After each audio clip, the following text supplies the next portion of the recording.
Okay, guys, no fanfare and no music, no joking, no stay off my grass, no anything today on the Weathered Soul podcast. I'm Bruce the Weathered Soul. I'm here, and I'm live from First Note Production Studios in Gilroy, California. And if you have looked at anything in the news, you know that we had a great tragedy here during the Gilroy Garlic Festival. I'm here to give you my personal insight and my personal experience about what happened as I was on the inside looking out during this tragedy that happened. There was a shooting where 3 people were killed, and dozens of others were injured in the attack of various types of injuries and stuff like that. And I really need to sit here and talk about it. So it's going to give me a little bit of therapy by releasing some of the information that I have. I'm going to be very careful. I'm going to be very discreet. I won't be naming people. In fact, a 6-year-old little boy lost his life there with his family, but he's in my prayers and my thoughts, and I just wanted to let that go out, that I won't be releasing a whole lot of detailed information about where I was and who I was working with at the time. But let's just say that my family moved here from San Jose, California to Gilroy area in 2009, and we were active in our community, and we like to do charitable things. And when we got to Gilroy, the first thing that we did was we wanted to be a part of the Gilroy Garlic Festival. So through different friends that we've met since we have arrived at Gilroy, we have had opportunities to work the Gilroy Garlic Festivals in a volunteer capacity. And so that's a little history of what we got going on. My daughter was the first one to do some of the volunteering. She would work the parking lots and such, and then I followed in with some people that asked me to come in and work in a secure location in the facility, and I've been doing that for the last 2 or 3 years. But I wanted to let you know that we got, apparently, with me being here, everything is okay. And not everything is okay, but we are safe, and my daughter is safe. And we had a rough night. It was a mixture of just looking at yourself, looking at what just happened, not a lot of sleep. Kind of tossing and turning and just replaying everything that went through your mind. So I'm just going to take you through the experience that I have from the inside looking out, because actually the action that was really going on was only yards away from where we were at in our secure location. I'm going to call it a secure location. If you guys can put 2 and 2 together, you know what a secure location is in the festival, and I don't really have to explain it too much. But my day started, like any other day, just getting ready for the festival. I slept in on a Saturday morning. We had a birthday party for my mom the night before, and it was just kind of getting rested up on a Sunday morning and getting ready for my 2:00 shift at the Garlic Festival. I arrived there, and as always, the festival was filled with people. The attendance was a little down, but nonetheless, we had some people there, and they were enjoying themselves, and we were glad that they were. The police presence was always, as it always was, a very secure event. They fence all the way around it because it is a paid event to get in, and so we went through the screening process as it was, and so we get a letter every year that allows us to get into the secured area, and then also they gave us a ticket. But when you go through the regular ticket place, when you walk in, you're scanned. They look at your belongings. If you have any purses or anything like that, they go through those. And then they will use the wand and get through, and then you go through the metal detector, and then you're allowed to enter the facility. So I entered the facility, and everything looked calm. You know, I was there about an hour and a half early, and as you can see in the background here, I have tie-dye. So one of my favorite places to go is Harmony tie-dye booth, and I go there every year to get a new backdrop or some new clothes or buy a dress for my wife, and that was one of the things that I did. And then I went around the festival looking for hats because I love hats, and as you can see, I wear a hat for a reason. But anyway, I want to be too jovial about this, but it was a festival atmosphere, and everybody was out there having fun, and as you would expect every year from a festival that's been going on for 40 years, and unlike every other festival, like I said, the security was good, and I proceeded to go to my area, the secure area that I was to be in, and go ahead and start my volunteer job. So as I went in there at 2:00, so things just kind of went as normal. We went in there and we did our duties, and we were able to go in and out of the facility as we wanted to. And about 5:00, I started looking at my watch, going like, okay, the work inside the facility actually ebbs and flows. You have times where you're really busy, and then you have times where you're just kind of kicking back and you're talking to people. So I had heard some loud booming because actually the one of the beer gardens is just on the adjacent side of our compound. And I heard some booming, and I'm going like, I says, I got the big Hulk inside of me. I'm not letting anybody in here if they come through, and we all kind of laughed and kind of snickered about it. But that was a good 20, probably 30 minutes before anything concerned with the shooting happened. So during this time, from what I understand from the police reports and what we have gotten since we have been home, is that the perpetrator, the person that had committed the shooting, had got in through the creek bed and through a fence, cutting the fence open and getting in that way. And that because from what I hear, it was a rifle. I'm not sure if it was an AR-15 or what it was, but some of the reports is that people had seen the shooter drop a magazine and put another one in before he was taken down. And he was taken down very quickly. It was within the Gilroy PD and the Santa Clara Sheriff's Department were immediate in the taking down of the suspect. And it was just like, personally, I think it was a suicide by police, but we'll get on to that later. So, I started looking at my watch at 5:00 and texted my wife and said, hey, well, I'd like to, she wanted to do hot dogs for dinner, but we had a bunch of chicken left from the night before. And I go like, I'd rather have chicken. I'm kind of tired. I just want to kick back. So was really looking forward to going home. And got off the text with her and kept working. And then all of a sudden I heard a pop, pop, pop, pop, pop. And I'm going like, oh my God.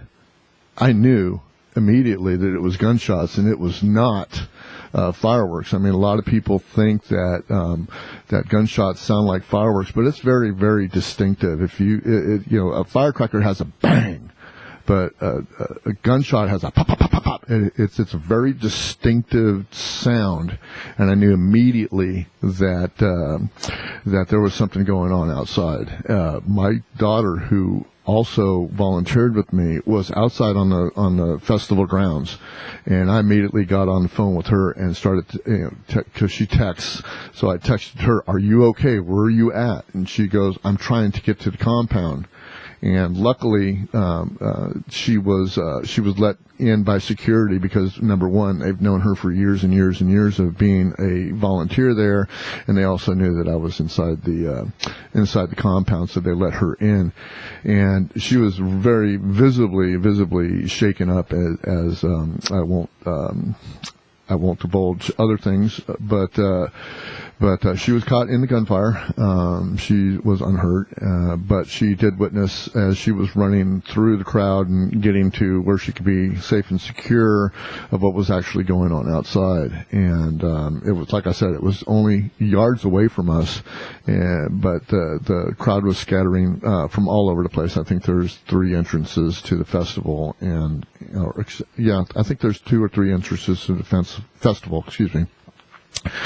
And people were scattering in all directions. At that time, we were told the security came into the trailer or into the compound and said, "You need to get down on the ground, and we will let you know when it's clear." And we had 4 officers inside, and then as we kind of peeked through the blinds and stuff, we had seen it was very fortified outside our compound. And so it was kind of a scary situation.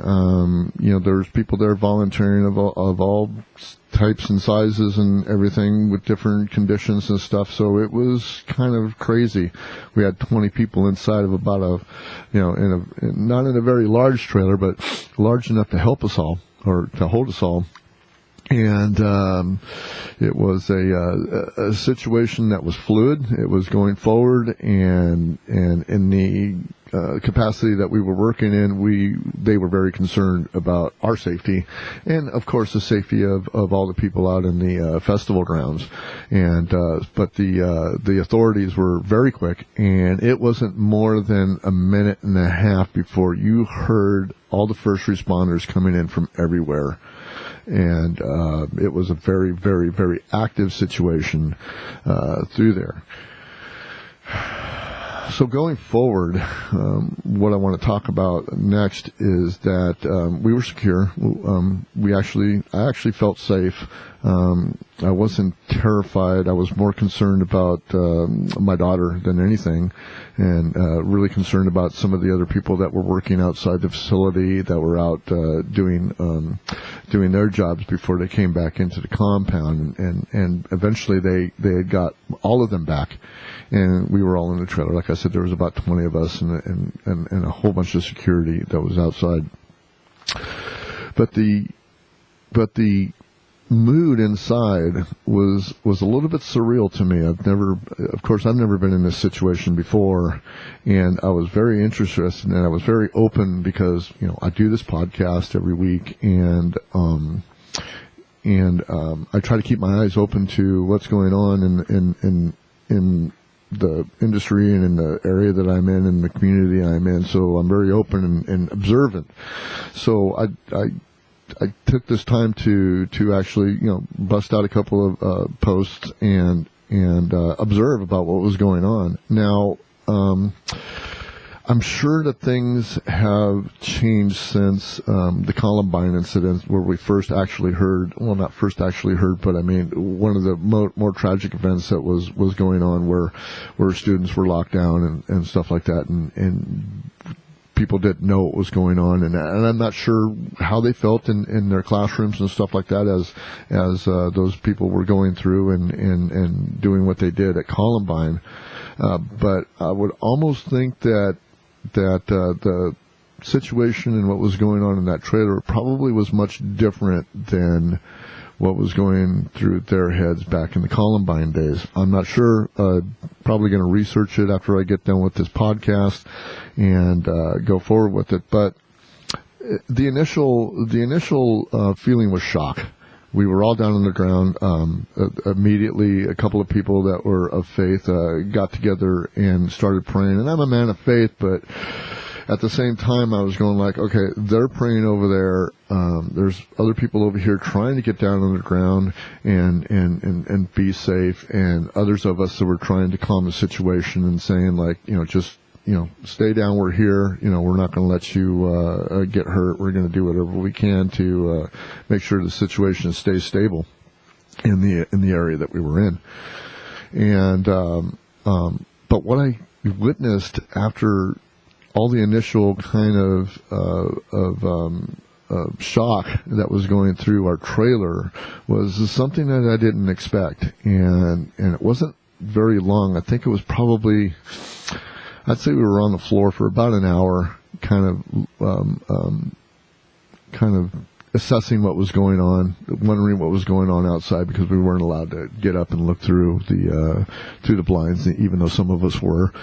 And so everybody was on their cell phones, and they were trying to contact their loved ones, and they were, there was phone calls coming in back and forth, and also we were listening to the police scanner that were attached to the police officers and the security that were there, trying to get abreast of what was going on with the situation. And of course they got scanners that go out, apps that are on your phone that you can have police scanners going on and first responder stuff.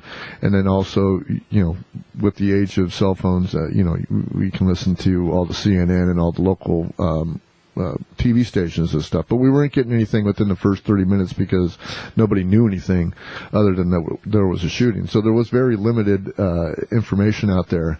YouTube was probably the first medium that actually got any videos of stuff going on, and we had seen some pretty horrid stuff on some of the videos, and we were really, really kind of sad about what we were seeing. But one of the big realizations was that our cell phones were going dead, because we had been, we're texting them, using them all day, because, we're in there and we're busy one time and we're not busy other times. And some people just want to talk, and some people just want to kind of cruise Facebook and stuff. So we were actually looking for a charging station so we can charge our cell phones, so we can keep up abreast on the situation at hand. And it was kind of surreal seeing everybody kind of connected and going forth and sharing information back and forth, and actually we weren't actually given a order to not say anything to anybody or post anything from anybody. But excuse me, let me turn on my studio light. Those of you familiar with the Weathered Soul podcast know that I do not put on my studio lights the way I'm supposed to. But anyway, so going forward, we weren't asked to kind of censor ourselves. I was the only time I was asked to censor myself was today, and I changed the verbiage to secure compound or secure area instead of what I actually posted on it in my original post on Facebook. But so we were hearing reports on they were securing and doing perimeters on certain areas and making sure that certain areas were being cleared out, and other areas that were suspect, and they were chasing down who they thought was another suspect. We never heard the situation that the shooter was already down. I mean, they had him within probably a minute, or maybe within 5 minutes of the actual shooting happening, and he was down and he was dead. But there was also talk of another shooter, that there might have been 2 or 3 shooters going on, and so there was a heavy presence of investigation going on in that area. And so it was about an hour, and then things started kind of to ease up, because they had everybody in the festival grounds mostly evacuated to where they had to be. They didn't let a whole lot of people going home. I mean, people were starting to go out to their cars, out to certain parking lots that they had that were adjacent to the Garlic Festival. But as soon as they knew that something was going on, they locked down the parking lots too. So people were being detained at the parking lots, and then being taken to a reunification center, which was at Gavilan College here in Gilroy, and that's where they kind of bust everybody out to. Other people, I'm sure, made it out of the Garlic Festival and got back to their hotel rooms or homes or other places, but a lot of us were actually detained there, including myself. We were detained there for quite a long time. So, like I said, about after an hour, things started getting a little bit relaxed. But still, between that time when we were initially told to get down on the floor and gotten up, a certain levity had happened in the crowd. I mean, the people that were praying, they stopped praying. Everything was kind of getting a little bit calmer. And most of us were actually we were kind of speculating what was going on outside. I was surprised to see smiles instead of, don't get me wrong, there was a lot of concern. There was a lot of people that were still crying. There was a lot of people that were still not accounted for. We were wondering what was going on out there. A lot of phone calls coming in and out. But the amount of levity and I want to say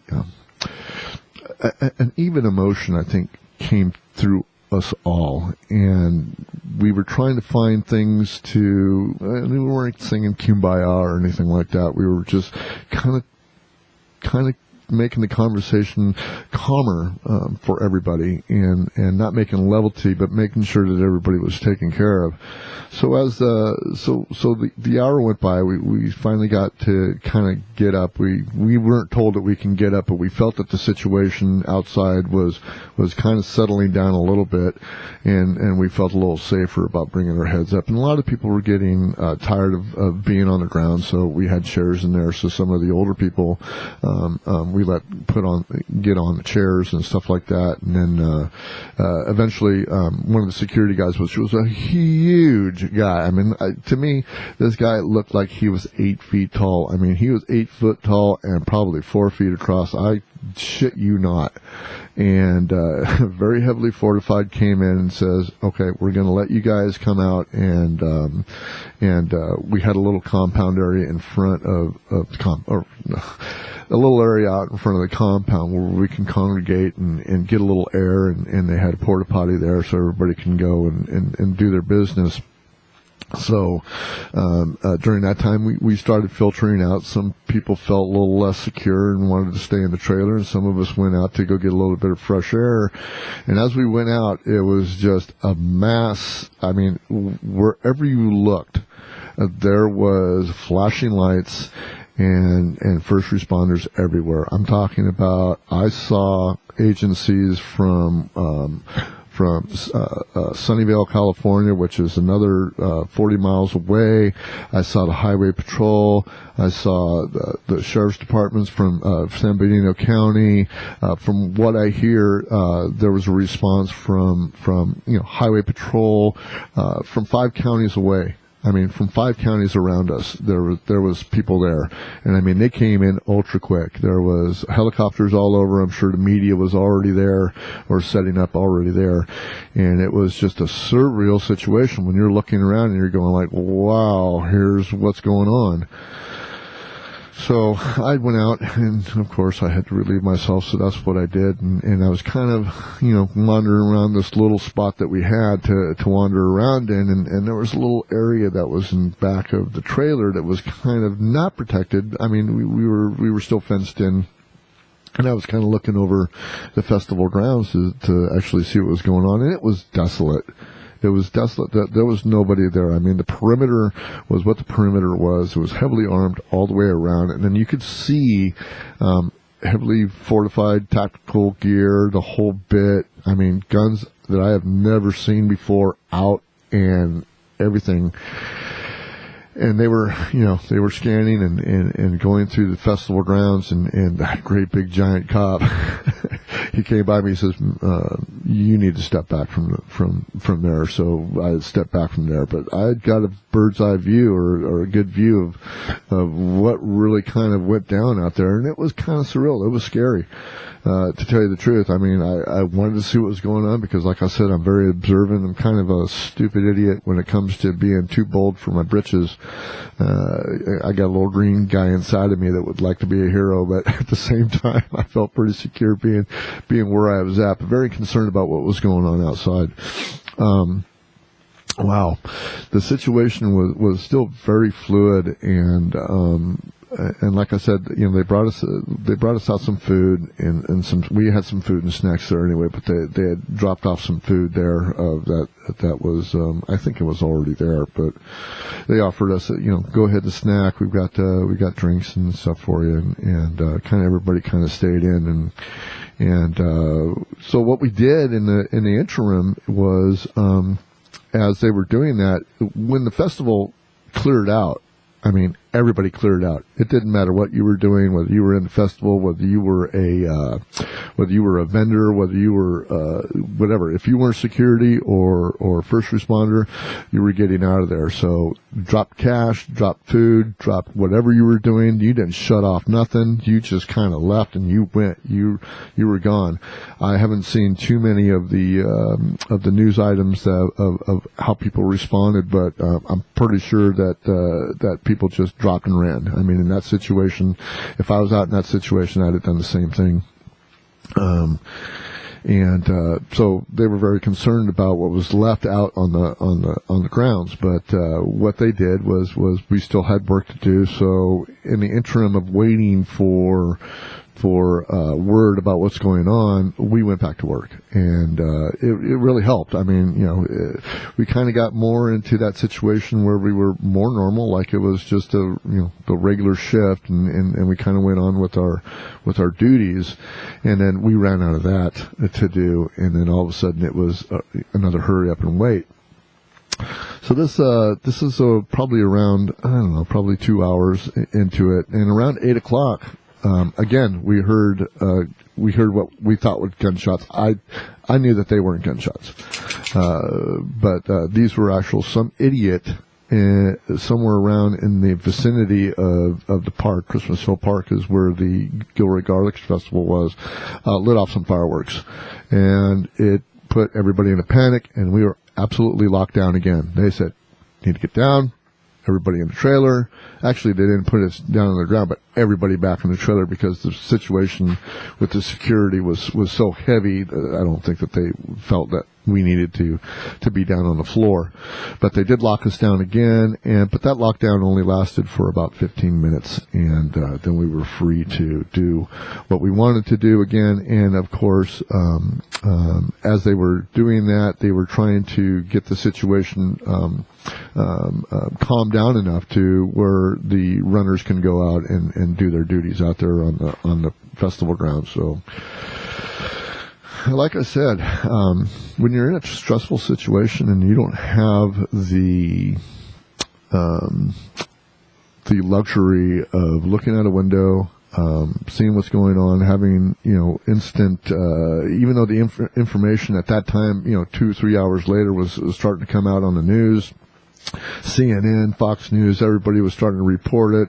President Trump gave his little blurb or tweet out that he did, and we started getting that. So we knew that the word was out. We knew that the word was going to get out, and so the demeanor was like I said, it was so unexpected. I thought it would be like, I don't know if you ever saw the movie Airplane or anything like that, or Airplane, where people are just freaking out. But in that trailer, it wasn't like that. Now, I'm sure that the videos that I saw on YouTube were people running and there was just chaos everywhere, and I can understand that. But in that trailer, it was kind of weird. It was more, everybody was talking about it. Everybody was not, I guess some of us were upbeat, some of us were laughing, some of us were still crying, some of us were just wanted something to do to keep our minds off of what was going on. And every one of us wanted to go home. Some of us were just coming on to the next shift, because right in between the time that the actual festival was shutting down the gates, they had another shift coming in. So we had some people that had come in to relieve us on our shifts, and they were stuck there. So they were in an unfortunate situation that they arrived 5 minutes before anything happened, and then they were stuck there. So I don't want to make a long story short, but in any case, we were all sat there with decisions to make, because we're there. We're volunteers. We have a duty to serve our community, and I feel very strong about serving my community and being there for everybody who needs me. But as some of you know that listen to the Weather Soul podcast, that I have a situation here at home that also requires my presence here, mostly on a 24/7 basis. But we deal with what we deal with, what we have to do. But I had to make a heavy decision of whether to stay and serve the rest of what I could do to help out the situation and help out, the volunteer activity that I had going on, and whether to go home and take care of business at home. Now, one of my children were here with me, and she definitely wanted to go home. So I kind of weighed the situation out and said, if there was enough people that were going to stay. In fact, the people that were on the shift, a couple of people that were on the shift came back home with us, but there was a couple of people that were going to come on the shift that were willing to stay, and then some of the officers that were appointed to be directors for the festival actually did stay. So about 10 o'clock is when, probably another 4 or 5 hours before they started actually getting a plan, and they had secured all the areas out and evacuated, I would say probably a good 90%, 95% of the festival out of there. And they were already at Gavilan College waiting for either rides home or being able to figure out what they were going to do.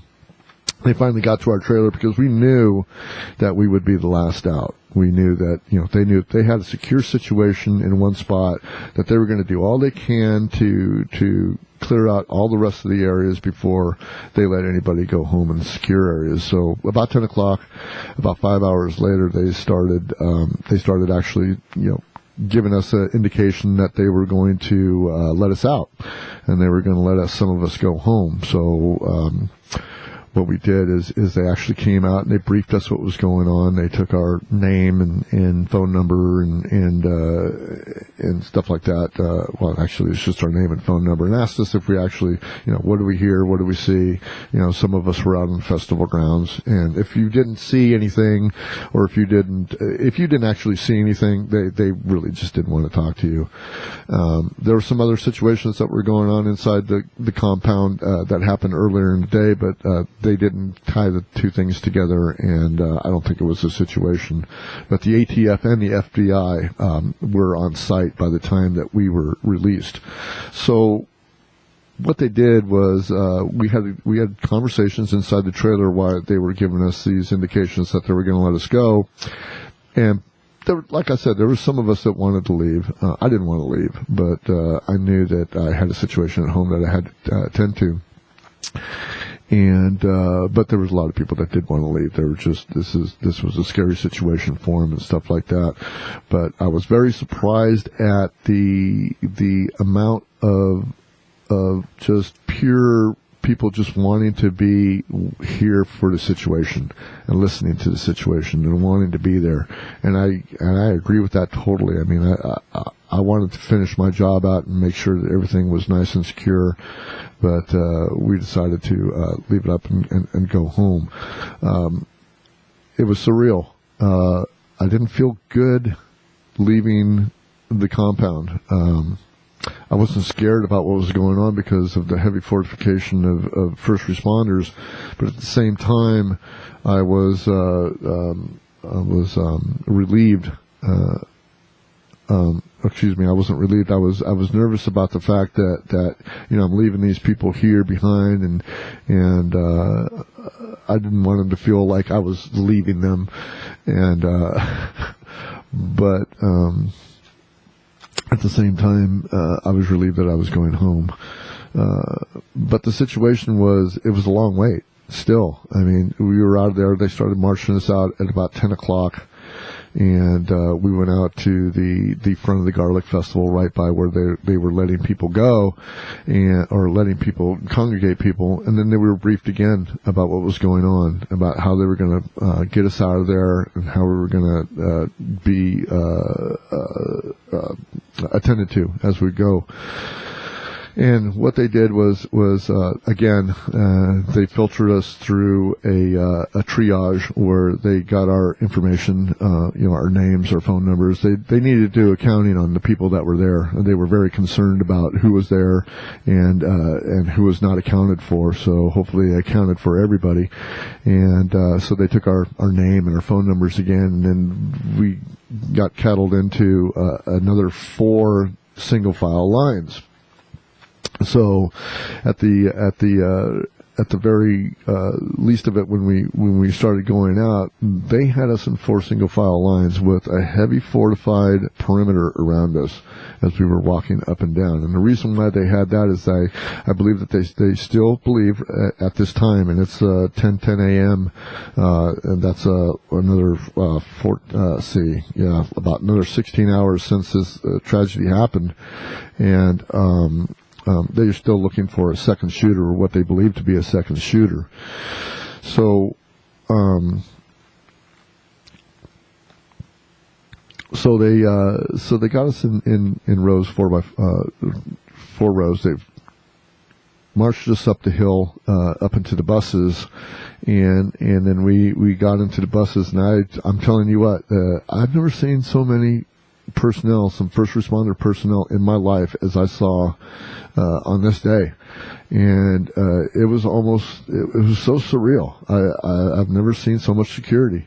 And we were put on the buses, and as you looked outside on either side, you saw in our bus I saw at least 4 officers heavily armed on both sides of us. And it was still another hour that we sat on that bus waiting for, I guess, the rest of the people filing in that were behind us, or the people that were in front of us that were still being sat down on the buses and stuff like that. So what happened next was we were all wondering what was going on. They came on again and said that they were going to bus us out, and about an hour later, about 11 o'clock, we started filtering out of the area of the Gilroy Garlic Festival. And as we were going down the road, I'm sure that there was a fortified vehicle in front of us, and I'm sure there was a fortified vehicle in back of us. There was 4 buses there, so we all left and we all got into Gavilan College. It was only about 1.5 miles, maybe 2 miles away. And then we stopped at Gavilan College, and then we sat there again. When the buses stopped, we initially got up and wanted to get out, and they opened the door, and we started to get out, and no sooner than I got up, because I was in probably the 5th or 6th row, and got up to start moving out, they go like, nope, come back in.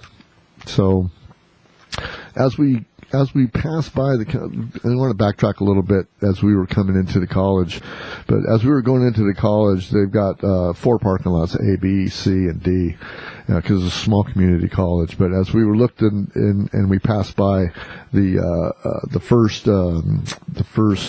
parking lot, you can see that it was just jam-packed. All the media was there because that's where they all kind of concentrated at. And there was no way that we were going to go into that parking lot and be let go. We got into the back parking lot of Gavilan College, parking lot C, and no sooner than we moseyed into there that you could see that the officers, some of the security, were actually keeping the media at bay. They did not want them into that area because they already had them into parking lot A. So as we sat there again, going fast back to where we're at present, they put us back in the bus, and then an officer came in from the highway patrol who had just come on duty, didn't know a whole lot about what was going on. He says, "I'm sorry, I don't know, a whole lot of it. I just came on duty. I'm here to brief you on what's going on." He goes like, number one, said, take all your name tags off, because we don't want the media to, number one, know who you are. You keep your anonymity, and then we asked that you be respectful of the victims of the shooting, and to not talk to the media. and that we're going to take you to a certain spot. Those of you who have rides that are here, let us know your name. We'll double check with the people that are waiting for you in this parking lot, and then we'll let you go.